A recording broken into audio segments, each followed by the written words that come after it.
রাজবাড়ী সদর উপজেলার জালদিয়া গ্রামের সোহেল মোল্লা ও তার চাচাতো ভাই ইকবল মোল্লাকে সৌদি আরবে ভালো চাকরির প্রলোভন দেখান প্রতিবেশী মনিরুদ্দিন মোল্লা ও তার শ্যালক মামুন মোল্লা। ভাগ্য ফেরাতে 10 লাখ টাকা দিয়ে গত বছরের 9 জুন সৌদি আরবে পাড়ি জমান সোহেল ও ইকবল।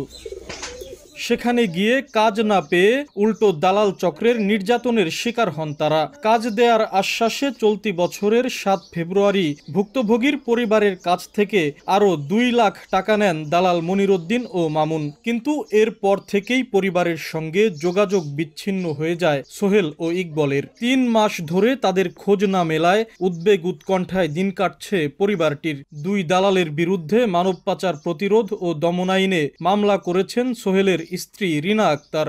10 লক্ষ টাকা খরচ করে পাঠাইছি, দালাল বলতেছে আরো 10 লক্ষ টাকা দিলে তাদের এনে দিবে।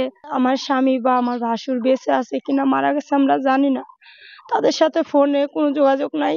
আমরা দালালরা অনেকবার বলছি, দালালও আমাদের কোনো খোঁজ খবর দিতে পারে না। সরকারের কাছে দাবি আমার ছেলে দুটোরে ফেরত চাই। এই দালালের আমি শাস্তি চাই, যাতে এরকম কোনো লোক আর কোনোদিন বিপদে না পড়ে।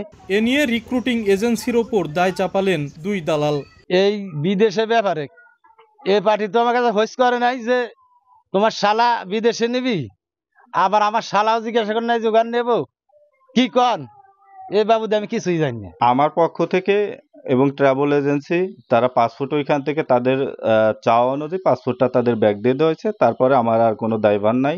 এদিকে মামলা তদন্ত করে প্রতিবেদন দাখিলের জন্য পিবিআইকে নির্দেশ দিয়েছেন আদালত। আর সঠিকভাবে তদন্তের আশ্বাস পুলিশ সুপারের।